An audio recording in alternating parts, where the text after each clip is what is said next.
This podcast represents the opinions of Katie Allen, PA, and guests of her show. The content is for informational purposes only and in no way sets up a patient relationship. Consult your healthcare professional for any medical questions. Now, here's Katie Allen.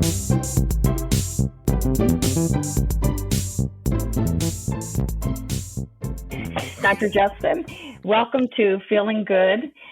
We like to say feeling good naked, and we want to feel our best over 40, and this definitely is covering folks over 40. A lot of our stuff is primarily aimed at women over 40, but this affects women over 40 as well, and we also have a lot of men that are listening, but it is affecting us as women because it affects the men. Well, I think if men are going to change their attitude towards their health, it's going to come about often because their partner or their wife confronts them with whatever the issue is, or comes up with a solution. And we have women who are buying our devices that are men. We've had two women I'm aware of who bought the tech ring, and both those men end up getting cardiac catheterizations that's amazing. So that's what I was trying to read about this, and I want you to kind of tell us. In general, we're talking about erectile dysfunction primarily in the gentleman, but which affects again the female. Go ahead, sorry. I want to get into this. I hate the word dysfunction. Okay. And why is and I'll explain that in a moment, because it's shaming, and it actually doesn't describe what's going on for most men. Men don't talk about, hey, I've got ED. What do you do? You're 50 years old. What are you doing about your ED? Yeah.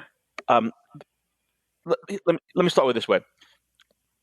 The doctors, the academic urologists and sexologists who set the standards in healthcare for all aspects of healthcare, they see the sickest people in the clinical practices, and then they project from that onto the general population. True. So the men, the 10 to 12% of men, maybe 50%, but 10 to 12% more likely, who struggle to attain an erection or can't get an erection, that's dysfunction. That's a medical or near emergency, I will. It's a symptom. And those men need to see a cardiologist and neurologist or sort out their problem. And our technology, one overnight, can help them assess how bad it is. All men, or women too, all of us are on the road from what I call erectile fitness to erectile dysfunction, because clitorises have erections as well too. I like the erectile fitness part. Good idea. Yeah, because it will fitness focus. So yeah. I mean, we want to know where we are in this road. Yeah. And we don't know where we are. We don't have a dashboard. We don't have a GPS. We don't have, it's not like, you're in your car, the engine light comes on, and you think, okay, well, it's helped me identify a problem before there is a problem. In a car or electric vehicle, it tells you when you're running out of juice, before you run out of juice, because then it's too late. So ideally, with sexual health data for men and women, you'll identify a problem before it becomes a problem. But if you do have a problem, you want to know how bad it is. You want to be able to quantify the problem, and that's what our device does. So, but getting back to the dysfunction thing, the men who can't attain erection, struggle to attain erection, that's dysfunction. But for the 85% plus of men as they get older who suffer from what I call fading erections, or the doctors call venous leak, it's not dysfunction. It's a problem, and it's a solvable problem for most men. If you can get it up, you're getting blood in.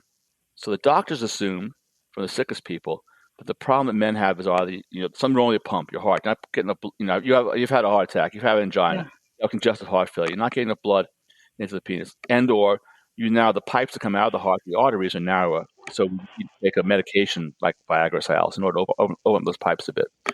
But remember, these men, most men they're already getting an erection, and they're losing it. So getting a little more blood might help from the medications. But their problem, even if they have mild diabetes or hypertension, their problem is not with the pump or with the arteries. Their problem is with keeping blood. So they're getting and I'm going to say it from the elementary standpoint, because that's a lot of who's listening too. But again, they're getting blood pumping into the penis, and then it's just not able to keep erect. Yeah.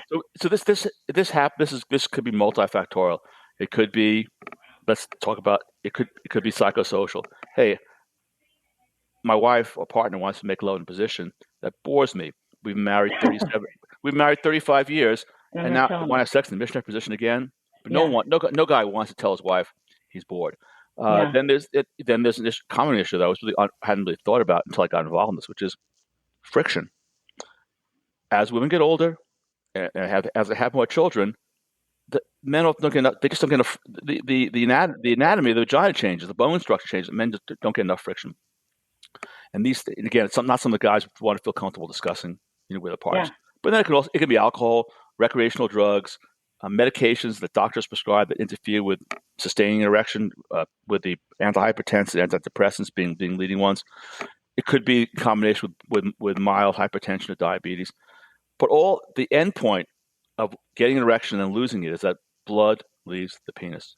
Women don't have this issue with the clitoris as they get older.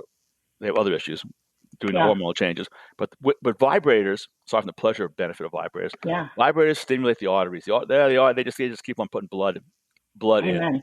in. Yeah, amen. Right, but the men don't have that. So the answer for men is what we colloquially call, cock rings. I don't like cock ring either, because cock ring sounds like a sex toy. It's an erection ring, because that describes what it's doing. A ring sustains an erection, and every man, in retrospect, it's obvious. So we've documented 85,000 erections, and I remember staring at the data about a year ago, thinking, the data's trying to tell me something. So I'll illustrate with my hands. Are we on visual as well as audio? Yeah. So the incidence of erectile dysfunction goes up 10% per decade after age 45. I'm 72, but my age 70%. Yeah. Okay. These are dysfunction, meaning men reporting problems sustaining an erection. Right. And so doctors were expecting, me too, that as this goes up, well, the number of nocturnal erections will go down, the firmness of nocturnal erections go down, and the firmness of sex erections go down. Why? Because we're aging, we're getting more diabetes, more hypertension, more atherosclerosis. But that's not what we're seeing. That's not what we're seeing we're seeing the sickest men, the guys with angina, heart attacks, stroke. They're seeing that, right? Different category.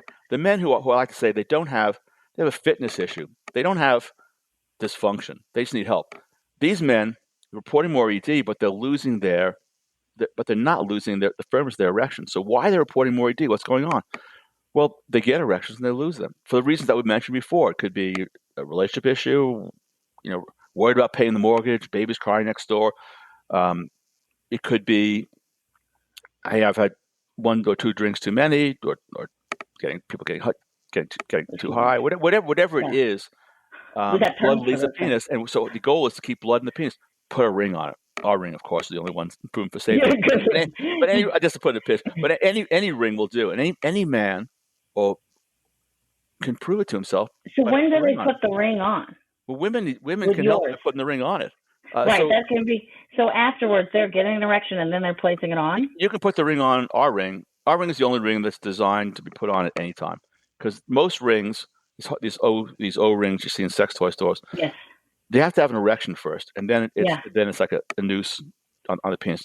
Our ring is designed to allow the arterial blood to flow in and only constrain the venous return. So I got into this for the data. I get into this because I want to document what's going on at night, because it's a reflection of our cardiovascular health and medication side effects, and also tells us about a man, about his overall sexual health. But also in order to come up with a ring that could be worn overnight, we have to change the ring from something that's made out of hard silicone that pinches and it's uncomfortable, something that women understand. Because hey, I bet if you're like 99% of the women in the world, Katie, you at the end of the night, you like to have, when you take your bra off, you like to have your back scratched. Yeah. Well, why is that? Because freeing. The back panel, freeing. It's also the panel on the back of the bra is made out of silicone, and silicone is irritating to the skin. And the longer you wear it, the more likely it is to pinch a little bit, or just rub, but just the friction rub back and forth. So we make our rings out of a soft, elastomer. It's softer, stretchier. Okay. Yeah. And it's more. It can be worn for longer periods of time. So our tech ring, and could be worn overnight. The ring that without technology, that's just really designed for sex, which is called maximum performance ring. We've demonstrated it can be worn safely for 90 minutes, but it really could be worn probably worn, be worn, longer. Is that size? I was looking at it. You stretching it, so is it stretching over the end, and then it's going to the base of the penis, and then? No, the conventional rings slide down. Our rings go on differently, on purpose. Okay. The balls get dropped in. Oh. It wraps around, and it closes with a hook. Wow. So the idea for this actually came from the bra. Women don't put on bras over their head. They open and close with a hook. So for safety feature, an easy on and off, this opens and closes with a hook. It's also designed to put a little bit of pressure over the urethra to produce a more intense orgasm. When women have vibrators, and men really don't have anything as performance enhancers. Yeah. So this is it functionally is helping to keep blood in the penis to help them with an erection, and it's giving you data back. Correct. So, and then you're using it for sexual pleasure for the sake of keeping the erection, but then and for intensifying the orgasm. Which I got to ask you, why is that doing that? How is that? Sure. By putting a little bit of pressure over the urethra, so that draws out the ejaculatory phase. So men ejaculate through the urethra. So we designed the maximum performance ring, and the other rings are all adjustable to accomplish the same thing. Okay. To put a little bit of pressure over the urethra, not to cut it off, but to draw out the ejaculation. The longer the ejaculation, the more the intense the orgasm, the overall sensation of the orgasm are. So, my ejaculatory phase with our rings goes from 4 seconds to 6 to 7 seconds. Well, that's an incredible orgasm. And if you told me 4 years ago that I would be on a podcast advocating for erection rings, I would have said what most straight men and doctors say, which is that, I don't need that. Yeah. It's not about need. It's about want. It's so better. one of the ways it's better, exactly. So one of the ways you can tell the difference between a gay guy and a straight guy most of the time, or a gay doctor and a straight doctor, is to ask them the question, do you use an erection ring? And the gay guys almost invariably, last night, idiot. Of course I do. Yeah. Got a better normal. one? It's just normal. And the straight guy is like, male pride. I don't need that. Men need to get over this pride. I'll go back to before you were born, in 1970s, 1980s, when vibrators started to become commercialized. My mother's vibrator back in the 60s was in the bottom dresser. It was massive, and it's in the bottom dresser drawer in the supply closet. Yeah. In the 70s and 80s, back when I was dating, there was a certain shame or embarrassment for women. Oh, you're going to become vibrator dependent. You're going to become vibrator addicted. You got to use your, come without. And now that's 40 years later. It's like 40 years later, if you told most women you can't use a vibrator anymore, you're vibrator addicted, they would look at you like that's the sport. We're done. Our daughter has taken them on dates. Well, that's what I was going to say. Now it's 2 people. I think it's more accepted, depending on the group you're running in, I guess. But I think even internationally, it might have been accepted. It's accepted by women all over the world, even in different cultures. But women commonly talk about, hey, I got this new thing. We're sharing it with each other. I don't know how many vibrators my wife owns. And I don't, and she's not. Believe me, she's not abnormal in that. Yeah. Because you also said something earlier that I think is very interesting, which is separate from your device itself, but in the need for conversation, that a lot of people are not having these conversations, which is partly where it gets brought up. And if somebody can bring up, whether they're listening to something like this, that can bring up the conversation with each other, because that sounds like you and your wife have great conversation about those things, and some people do not. Yeah, they don't. But if it's a better conversation to have, obviously, in a committed relationship than an uncommitted relationship. Correct. Right. People. It's common for men after the age of 25 or 30 to have trouble getting it up if they just started dating someone. And I joke with guys who come, I'm 72. I have friends who they're divorced or widowed, and they come to me, they're in the 60s or 70s, and they want a prescription for Cialis, Viagra. Yeah. And I'd say, well, you're not going to need this 2 weeks from now if the relationship works out, because once there's trust in a relationship, the confidence is restored. And I got guys who tell me those pills work if they're in their wallet, because there's a placebo effect. But a ring is different. A ring objectively enhances a man's performance, and if a man's inhibited about it, it often helps him to know that just the way he might be open-minded about her vibrator, if she's open-minded about his ring, right? Things would be better between the two of them. And the ring, I don't have ED. In that I can have sex every day, but I don't have sex without a ring now. I'm 72 years old. Why? Because why would you? Why would I? Because I'm more confident. I'm not worried about. I'm gonna, if you don't mind my getting graphic, I'm gonna talk about the classic situation, typical situation between a man and a woman all around the world in an established relationship and an older couple. They go to bed. Guy gets hard. She gets turned on. Guy goes down on her because that's the way she prefers to have an orgasm, or it's the easiest way for her, or whatever the reason is. Yeah. She has an orgasm, and then she wants him to penetrate her quickly. He's lost his erection. Yeah. And then she's got and that's actually, she's even thinking about that while he's going down on. I've heard about this from so many. Just I've ruin heard it about for that her. like 10, You're 15 really people. describing a lot of what you hear from other people Yeah, over and over again. over and over again. Yes. A man who has a ring on it is totally different because once the guy gets turned on, the ring will keep him hard for, even without any stimulation, will keep him hard in general for 10 or 15 minutes. Well, that, and my wife is in the room right now. She's heard me say this before. This guy, she's come to my talk about these things. That's a game changer. Amen to her. Yeah, because her, it's not just about my confidence.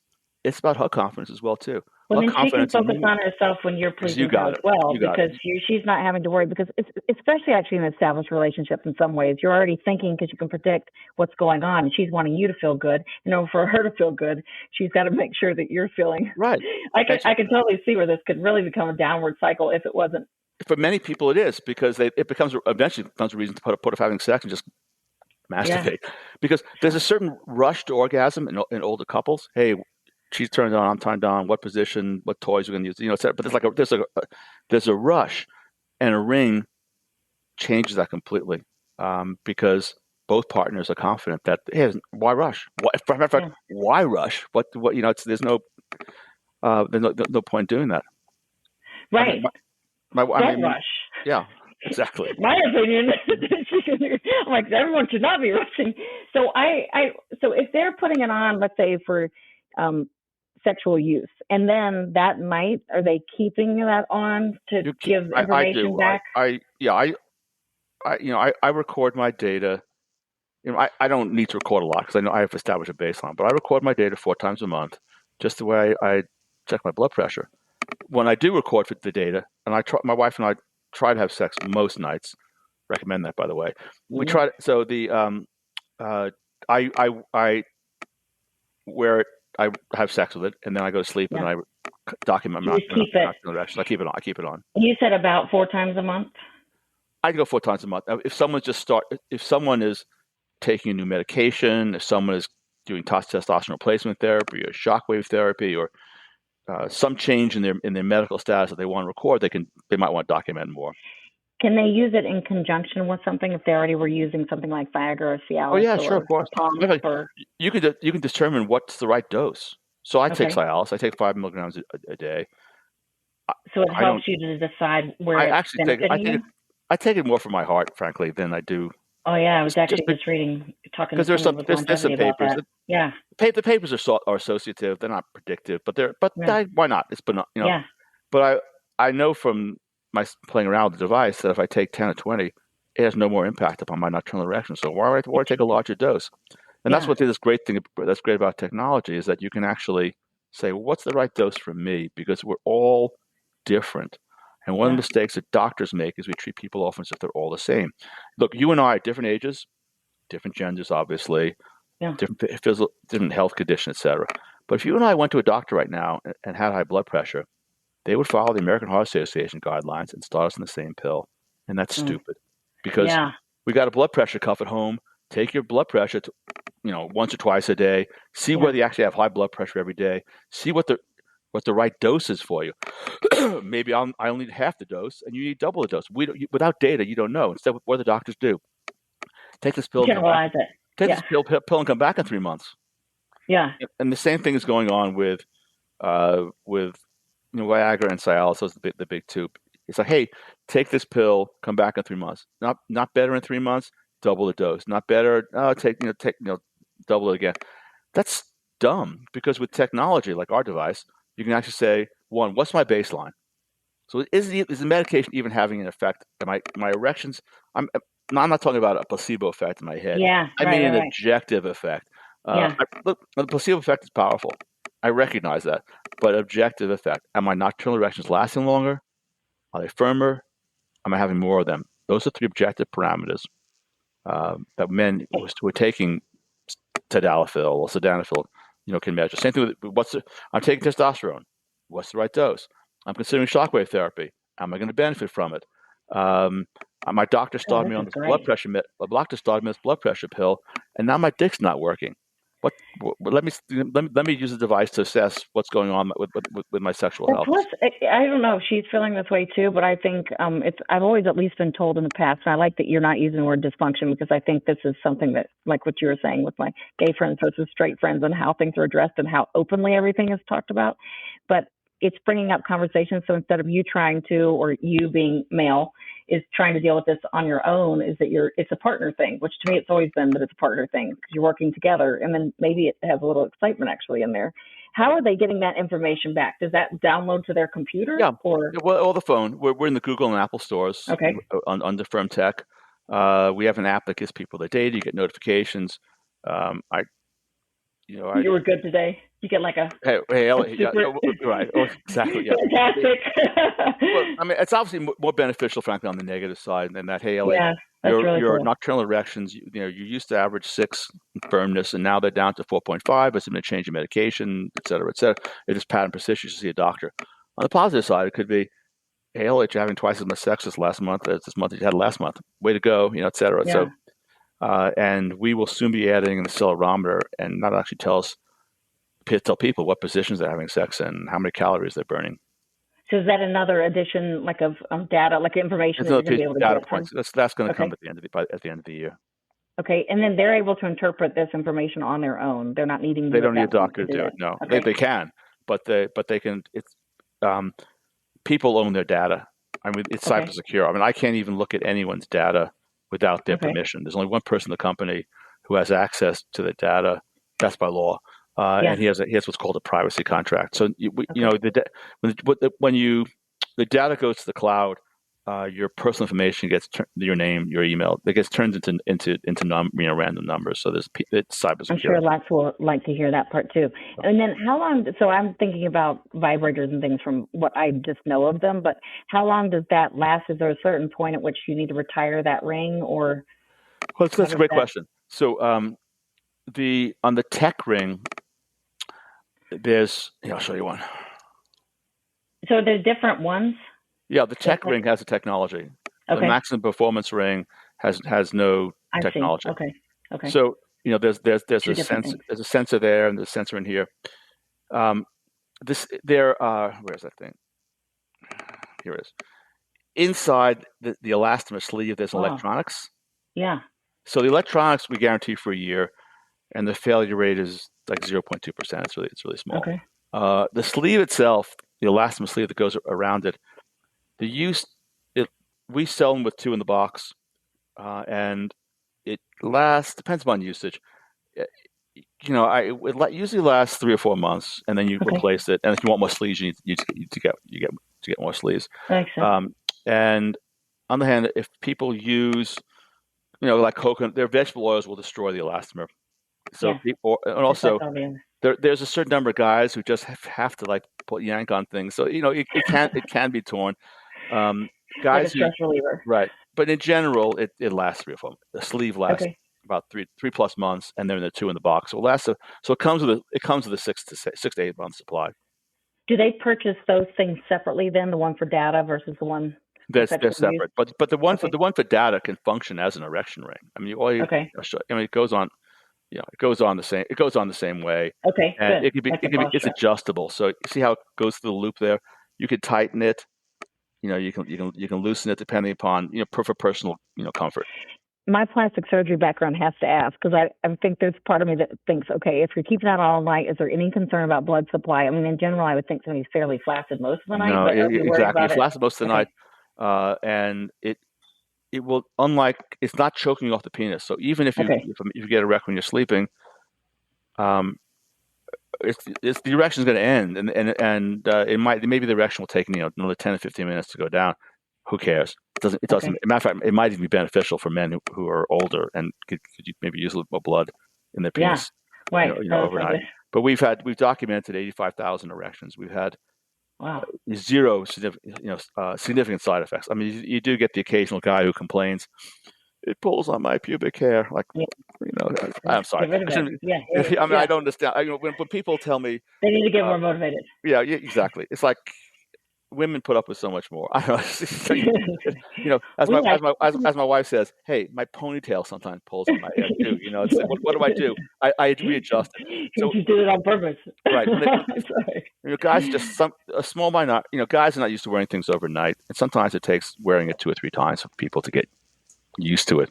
But as far as there being any significant risk from it, no one's had to get a medication. No one's gone to the ER that we're aware of. And with 85,000 uses, believe me, I'm certain if someone had a problem, we know about it. So no major contraindications with it. No. We can't think of any. Yeah. I can't think of any. It's reporting the data back, and then they can take that to their physician. If you go to our warning page, well, there's the lawyers have us write up a whole list of Gotta have, of course, yeah. But they're not common. I mean, if a guy has really significant Peyronie's disease, if someone has a significant bleeding disorder, and there are some things, but in general, for the vast majority of the population, there are no contraindications.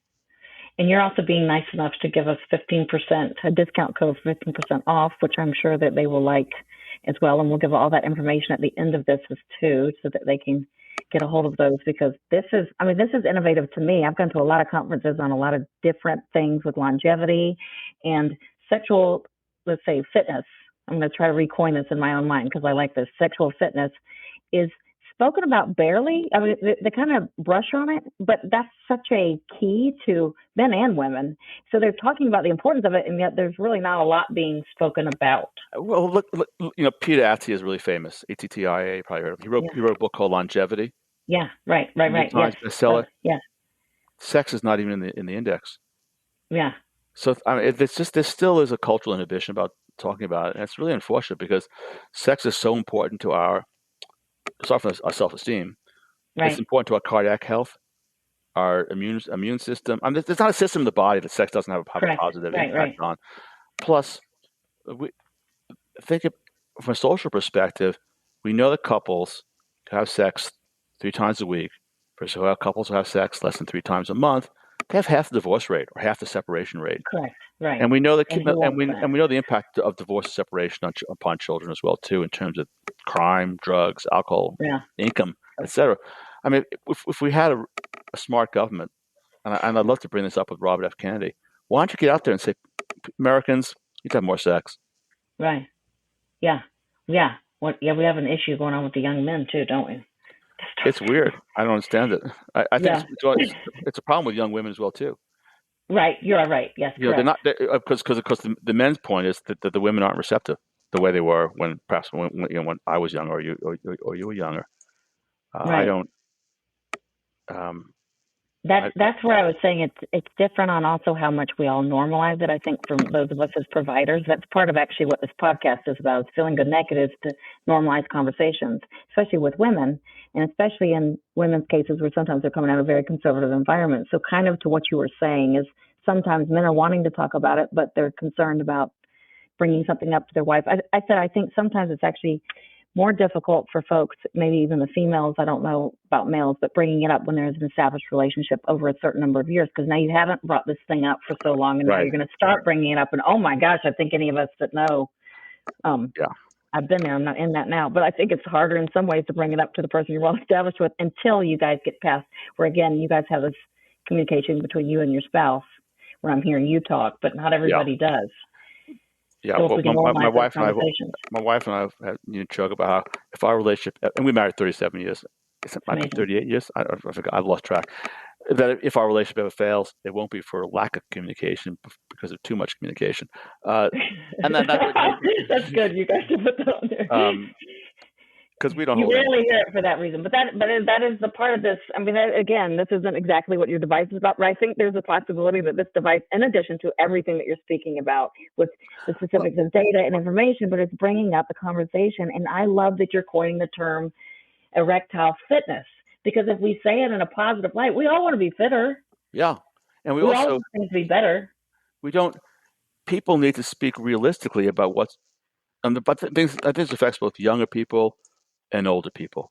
The younger people, the cliche is they watch too much porn. Not just the men, the girls watch a lot of porn too. Yeah, right. And that leads to certain misimpressions, but it affects older people as well too. I mean, this notion that men are like going to be like an ever-ready battery, like at age 60, all the time. 60 than when like they were when they were 14. Like clap on, clap off. Right. And like and I mean just the way put a couple of things.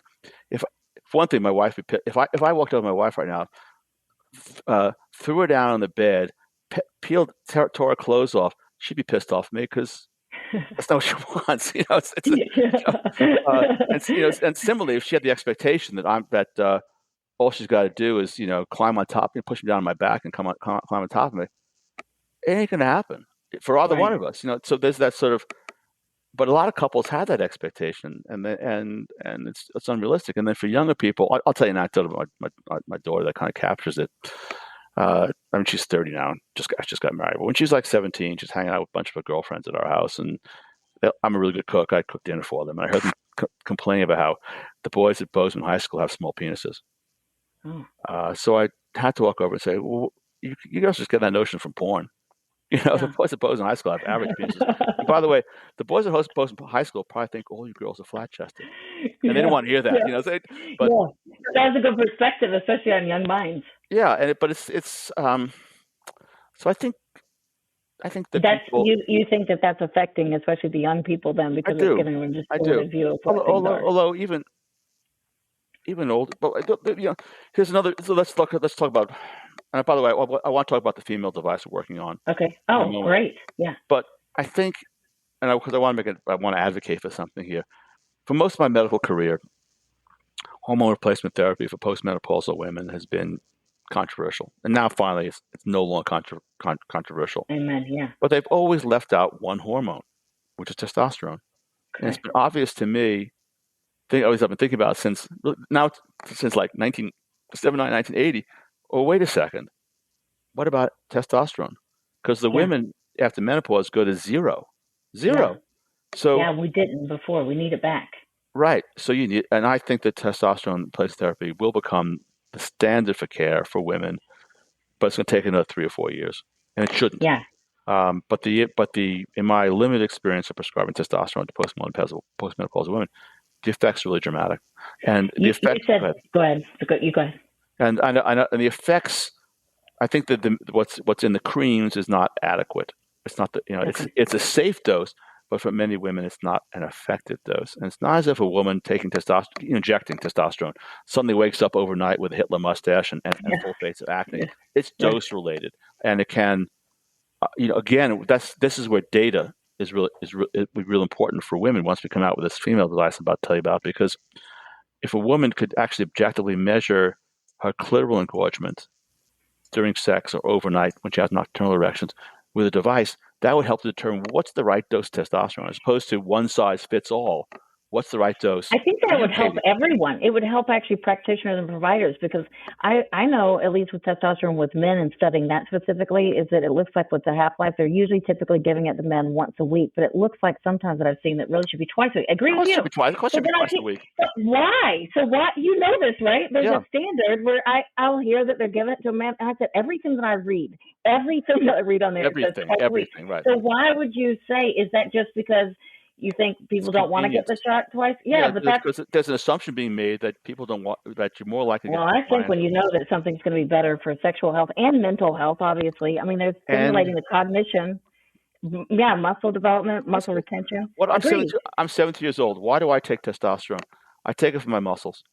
My muscles, and by the way, one thing that applies to women as well too is if you're retaining muscle or adding muscle, you're also preventing osteoporosis.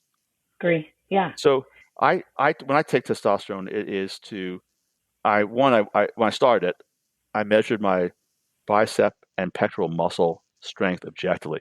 But one, by how much weight I can move, and two, I put a tape measure around my muscles.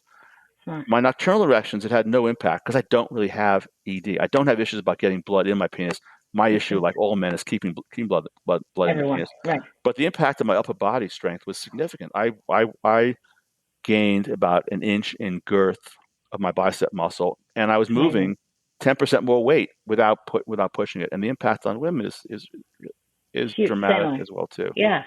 Boy, I'm so glad you said that about the twice a week. And I did hear Peter Attia talk about, when you were mentioning him earlier, just, I mean, so many people are now talking about it. I feel like a lot of it is because it's hitting my Instagram because I'm watching so much of it. But just to be saying they're not coming out and speaking about it as quickly as they did the Women's Health Initiative to start with. So now tell me about this device for the females. Yeah, so having come up with a device to measure the health of the penis, my thought was, well, we got to measure the health of the clitoris. So, Katie, how many nocturnal erections did you have last night? You don't know. You have no idea. I don't know because we were asleep. Yeah, right, exactly. So, but just the way nocturnal erections in men are a leading indicator of the cardiovascular health, I'm certain it's going to turn out to be the same in women. It just hasn't been studied. And I'm guessing, and I'm not certain, but I'm guessing women probably have about the same number that men do. Maybe they have a little more, maybe a little less. I don't know. Because obviously we until we have data, I'm not certain, but it's more than one that women are having at night. We know that from Masson and Johnson. So, this basically inserts behind the pubic bone. There's a sensor here that measures PCG muscle contractions of arousal and orgasm. And that's interesting, but that's been studied before. But no one has studied the clitoris, the glands of the clitoris. So we have sensors that are measuring at the base of the glands, not the tip, but the base of the glands. We're measuring engorgement of the clitoris. And with that, women can now measure the impact of birth control hormones, antidepressants, diabetes, hypertension, atherosclerosis, alcohol, recreational drugs, relationships. All these things can now be made objective. So as opposed to, hey, I heard this influencer on whatever Instagram. They took this supplement and now they're having orgasms like they're 15 years old again. But you'll be able to do it specifically. You'll be able to do it for yourself. You'll get data that is objective, actionable, and most important, personal. Your data, and it's not going to be based upon conjecture or some study that was done somewhere on 25 people, or because, hey, I heard about this on Huberman. It's going to actually be something that is an objective device. And bear in mind, I'm confident that the health of the clitoris, like the health of the penis, is a reflection of your cardiovascular health as well too. So once you're past that, once you would get past the cardiovascular aspect, then you could look at possibly the psychological effects or hormone differences. Or you got it. You got it. Yes. Yeah. Everything we study objectively, right. All right. And thanks that we're including the women, because that's a huge thing both directions. Now, with the woman is just to give data back, correct? We'll add a vibrator eventually, but initially it's just going to be the data. It actually does. It does function as a sex toy. I was laughing in my mind. Your wife would say, I was like, I wanted to know what she would say to that too, because I was like, well, I think I have one that looks like that. Yeah. Well, the form, you do. Yeah. Actually, we discovered even this alone. The head of the penis rubs back here was a turn on for me, and the clitoris kind of gets kind of pooched in between there. It's kind of nice. So it works as a sex toy. But I really got into this for the data, and this form was tested on, by now it's close to 50 women, and about 95% of them were able to keep it in overnight. 5% didn't. There was a certain minority of women who have to wear panties in order to get the overnight data, data. Okay. That's made of the same material, I would think, right? Same material. This is 3D printed plastic, but it's going to be the same. Okay. It'll be coated with the same, soft material. It'll be a little bit stiff inside and adjustable right here. This part here behind the pubic bone, because women's pelvises, internal pelvises, vary. We want it to stay in place, and if someone's really big, then they're gonna need to adjust it a little bit internally. They'll basically put it inside themselves and see how easily it slips out. Falls down or not? Yeah, that's a bummer. This is awesome. I am so excited, actually. I mean, I was excited when I was kind of hearing about your information. The more I hear you speak specifically, partly because, again, it goes back to this has been something that I feel like I've been very interested in longevity medicine in general, and I think a lot of us are with overall fitness, health, feeling our best. And then there's this part which you just addressed a little while ago. It's true. It's been left out. It was left out. I just went to some of the major meetings with A4M, and they're talking about some of the other things, which is great, and they'll dabble into it, but there's really just not a lot of information. The other thing is the information that you're going to gather, your company is gathering, is to me has the ability to be so profound for all of us to hear if we get to at some point, because you have different people that maybe they're willing to try different things, and maybe we see that that's what helps a lot of the general. I don't know. We're all different. I know. Yeah, well, we're all different, but also people people need to bear in mind that there are two things that lead to problems in healthcare. In fact, there are problems everywhere. You have believers, and their belief might be wrong, and then you have money makers. True. And they're not necessarily interested in what you and I are interested in, which is objective, actionable, personal data. So there are things I'll focus in the male realm first. There are a lot of supplements that are recommended to improve man's sexual performance. Women too, by the way, of course. You go to any health food store, heck, you go to CVS or Walmart, and you can get products for men and women that say this is going to, this is restorative. Well, we haven't found a single supplement to work. Now, interesting. There are things that now to give there are reasons to believe that some of these things should work, but that doesn't necessarily mean that they do work. Just the way there are reasons for the doctors to think that most men's problem is getting it up, as opposed to men's problem is keeping it up. There are reasons why people were thinking that way. So, but we haven't found a single supplement alone to work. There is one company that did a study of 3 supplements in combination. I can't tell you who it is because they have an NDA and they're going to publicize it when they put the study out. So it appears that a combination of supplement ingredients might be effective for men. When it comes to all these other things that are being recommended, testosterone will make it objective. Yeah. Shockwave therapy. Well, there are men for whom it's going to work and men for whom it's not going to work. Right now, the people in those businesses they want to make money and they want to help. They want to help people and they want to make money.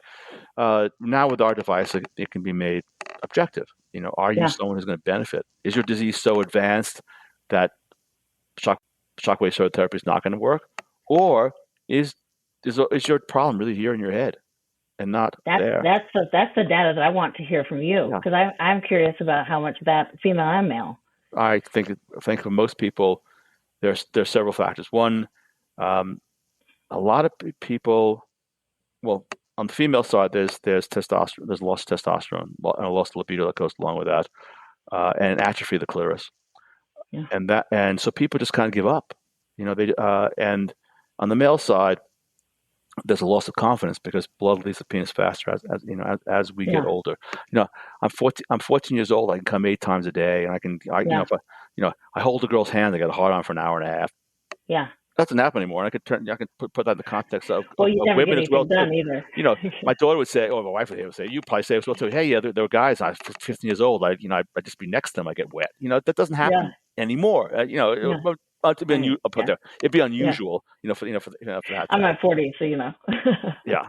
So, but there's such a difference. But yes, they're trying to compare too. Yeah. Right. And so it's, and then people, when people have problems, whether it's because on the female side because of loss of testosterone, loss of libido, they kind of put off dealing with the problem. And when you have guys who, I get hard, but I lose it, and they just and they end up putting it off, and then it gets awkward. Then they think they can fix it with date night, and then on date night they drink too much and they get into a fight. Because there's so much to complain about in a long-term relationship. So it's always easy to blame someone else, Right. Especially if in that moment you're feeling less than for yourself, you're putting enormous pressure on yourself, and then feeling like you're not performing. I can't imagine. Yeah, so I think that people need to plan for pleasure. I don't think they can rely upon spontaneity. But something that we don't approach exercise that way or physical fitness that way. I don't go to the gym and think, what am I going to do today? No, I go to the gym. If I'm not either I work out with a trainer or I have a plan. I don't just I'll do I like what you did on that too. I like a lot of your terminology to the plan pleasure, because really, like in the dating aspect, in different worlds where sometimes things appear better, it's really that there's a plan in place and there's a psychological plan that's happening too, in addition to that. So, and there are things that people do to change their moods that they just don't do. I don't think that people necessarily have a whiteboard in their bedroom. Oh, not a bad idea. For date night. My wife resists that idea. She's if I suggest a whiteboard to her, she wants to prove to me that spontaneously I can outperform your whiteboard.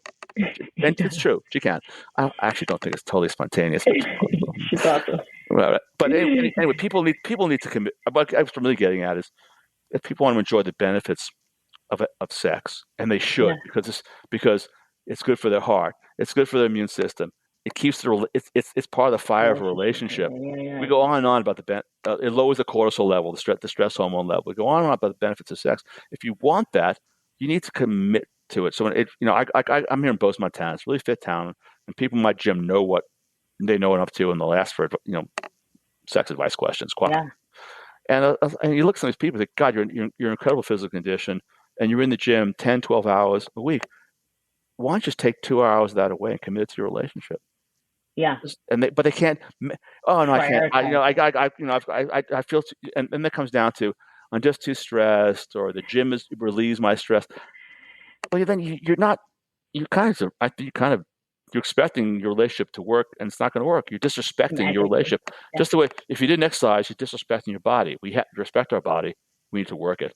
To respect. Well, you said the erectile fitness. It goes back to your terminology that I love, because it goes back to if you're going to work on your rest of your body in fitness, whether it's cardiovascular fitness or, you've got to do that. You got to put forth the effort. So you got to put forth the effort here. And people do, I think, put forth more effort, actually younger to an extent. And then now we really need to put forth more effort. Unfortunately, some people just don't. But I mean, again, you guys are bringing up, you and your wife included, bringing up conversations that people sometimes are avoiding, which is unfortunate, but maybe this helps start some of that. Yeah. Well, so thank you both. Sure. And men, unfortunately, today get saddled with a lot of negativity. So That's women true. can't be described anymore as being frigid or anorgasmic or hysteric, because the feminists won't tolerate that, and they shouldn't. And also, most women don't have. The female equivalent of this ED is FSD. Do you know what FSD is? No. Female sexual dysphoria. It's a medical term. It's a diagnosis. Right. Okay, but it never comes up in conversation, because women, feminist physicians especially, they don't like it, and they're right not to like it, because it doesn't really describe what's going on. So men get stuck with ED, and then toxic masculinity, porn addiction. It's a penis gets described as a guy's junk. Who came up with junk? As the term for it. What the heck? And then and the medical term for an erection ring or a cock ring. You know what it is? The doctor's term for it? No. Penile constriction device. Oh. What kind of a Nazi came up with that? I mean, if I have a problem with erections, do I want to put a constriction device on? How about an erection ring? It's going to help me get bigger and stay, last longer. So, I don't know. People, I really think that people, if men should put a ring on it, especially men over 45, 50. Why? Get your data. Just the way you get your electrocardiogram, low proteins, or inflammatory markers. Get your data, and soon women will be able to do the same thing. And if you want to perform your best, put a ring on, take a pill. Just the way women don't hesitate to take out a vibrator. Get over it. Yeah. It's just what you said. It normalizes the conversations, and so hopefully this normalizes men's conversations. But again, back to the fitness. Let's all work on it. We need to work on it together. And that's what I'm hearing you say. Yes. Again, it helps that you and your wife, I like that she's in there too, but just that you guys are having those conversations. I keep hearing it go back to that. You guys are talking. And that's the other part too. Everything that's being stated, it typically should be a couple. That's any of the urologists that I've spoken with about that even say, if they're doing sexual health specifically, or any of the sexologists on the side that I was talking to were saying that those conversations got to take place, that it's both people. And a lot of times it gets left on the males. And the females, as you just also are hitting on, I'm in conversations with lots of people, because partly this is feeling good naked. And so folks go, you talk about getting naked. And so there's these conversations that come up, and you have lots of women that are not feeling like they're struggling as much. And then you have a whole lot of ladies saying, I have no desire whatsoever. And then you have some people that say, I don't have the desire to get started, but once it gets started, I'm good. And then you have some that go, I don't have the desire, then once I get started, then I still can't orgasm. And then you have people that I hear that haven't ever orgasms. And there's this I know. But you got to get them in quiet, where, again, and here in a medical office, I can get folks to close the door, the things that they tell you, the things that they're going to tell you or your wife, because you guys have this device. It's pretty amazing what gets stated, and it's unfortunate. It is actually. So I open up my schedule 4 or 5 hours a week to give out free advice. And part of it is obviously commercial. I want to know why people buy my device. What are they using it for? What are they getting? What are they getting at it? Because I want to make improvements. But I also, the You're helping function, people though. I'm helping them. I am listening to a story that they don't want to tell their doctor or even Yes. their psychologist or the couples therapist. And they don't want to always tell their friends because there's shame in that. Yeah. Yeah. But that's both of you helping people.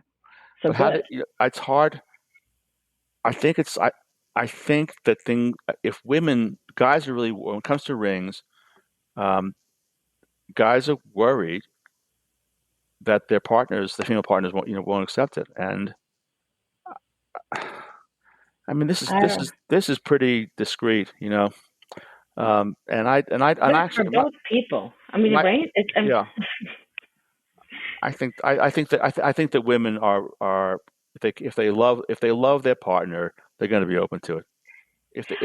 I don't think I'm hearing you say stuff, and my mind doesn't understand. I'm coming from a different perspective than some. I will say some of my very conservative folks, there's some shame and some strangeness that kind of gets put on a whole lot of, whether it's sexual toys or conversations or things like that, which is really a deeper issue to me in relationship, where folks feel like they can't speak about those things. But in general, this is just something that benefits both people. To me, it would be exciting, I would think, even as a female, if you're coming and going, look at the things that I have.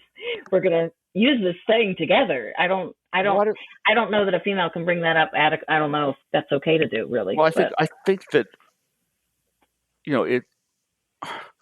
my wife likes the ring because, for several reasons. One, it's less work for her. Yeah. If she's not worried about losing my erection anymore. Yeah. And that to think about herself. And then she can focus on she can then focus on her own pleasure. Plus, why else does she like it? I'm noisy for the first time because my orgasm is that much more intense. Which she digs as well too. I mean, she even jokes sometimes about how she's let our kids are out of the house and grown because I'm noisy for the first time. And that's, so she likes that as well too. So I don't know. I hear 2 or 3 times a week. I probably speak to 6, 7 people a week, and I hear from half of those people about how how the ring restored his confidence and our confidence. That's awesome to me. The data is really valuable too, though. The data for a couple. Look at the other side of it. If they're in couple therapy and they're being encouraged to dredge up stuff about trauma they had as teenagers or as kids, but the real problem is the guy's taking 2 medications that are killing his dick in combination with 4 ounces of alcohol he drinks. And if you just have 2 ounces of alcohol, get rid of one of the medications and cut the dose of the other medication, and suddenly he's erect again. All that stuff the therapy can actually be bad for them to some degree because they've psychologized about a problem that's really a medical problem. Right. But in this case, maybe they can help figure out what is causing that to an extent. But people have got to take the effort, which is, again, what I'm hearing. I mean, there's got to be that folks are putting some focus there. But what man wouldn't want to put focus on their dick? I don't know who the guys are. And then the female also is benefiting as well. But I guess, again, it's my hope would be, even in our conversation and then other conversations that I get to have, is that we start to normalize some of these conversations. Obviously, not that everybody is out there. I am pretty supportive of monogamous relationships in general, but just wanting people to have safe spaces that they can talk about it in general, and then encouraging it between close friends as well. I know I have friend groups, but there are a lot of women that I speak with more so than I speak with the men. I just don't have as many of the men, but just when you can have safe folks to speak with about it, and you can speak openly and honestly. And again, hopefully some of this normalizes those conversations. Yeah, totally. Although, I guess, as I might have said earlier, there are a couple of things that men want to tell the women that they don't want to tell the women. And the ring affects both those things. I'll give an example of my relationship. My wife, she's not alone in this because I hear other guys complain about it. They don't understand how when some women, maybe many women, when they're really turned on and they're in a committed relationship, when they're really turned on, they're in a committed relationship, they can think of something else they have to get off their mind. Some fight they had with one of the kids, something that happened at work, what's going on with my wife's 98-year-old mother.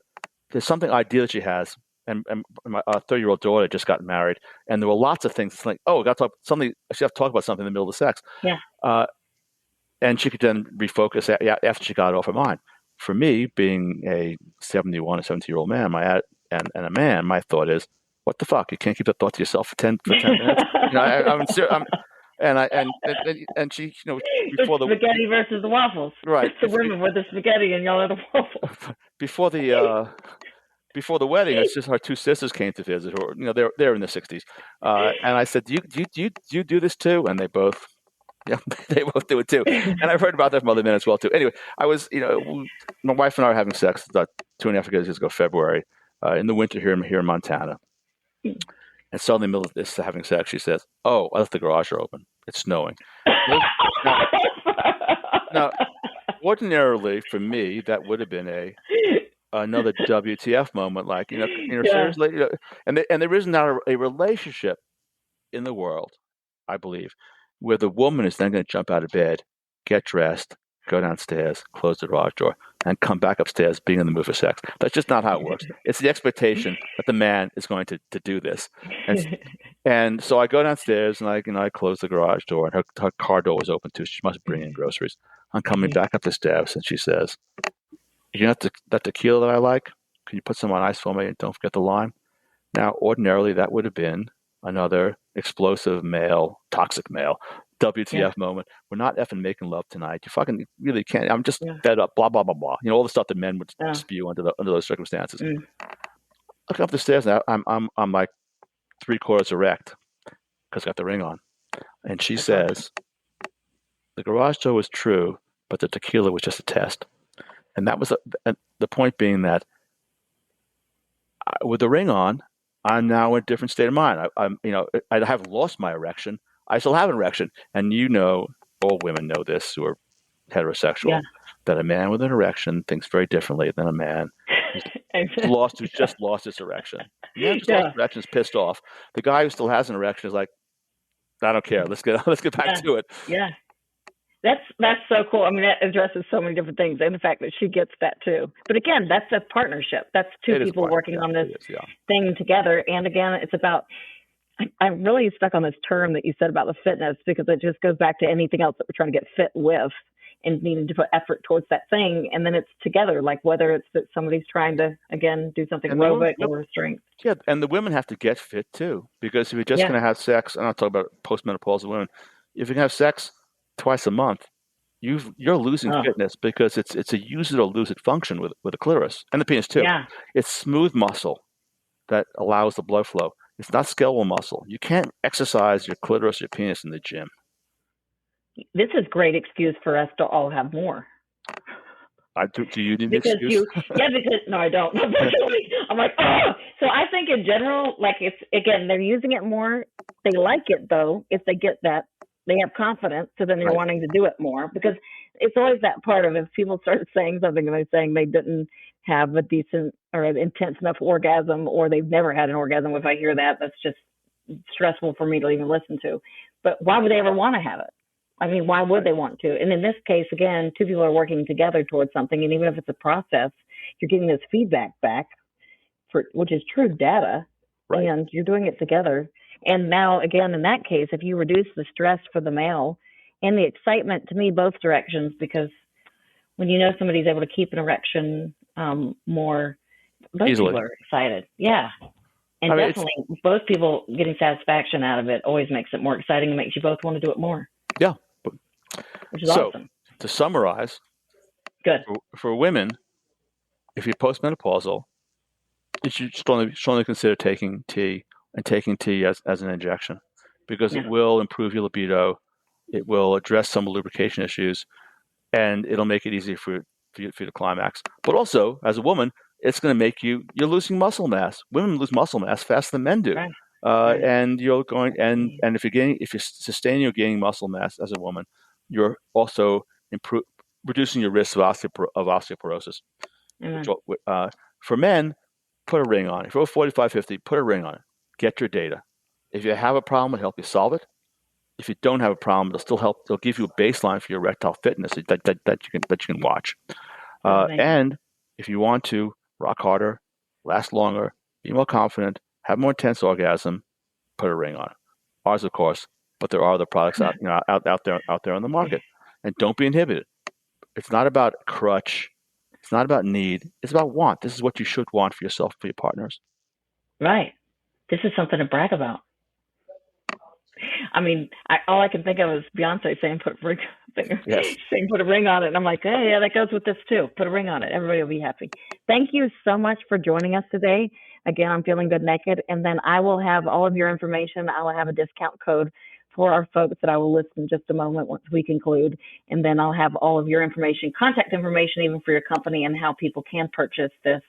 And both of those devices, and then hopefully we'll be waiting to see when. Do you have an expected? Let me get you on that. Is there an expected Q1. time frame that we're thinking Q1 next for the year. females? Q1 Okay. next All year. right. Okay. All right. We're excited. Thank you so much. I appreciate this. And goodbye.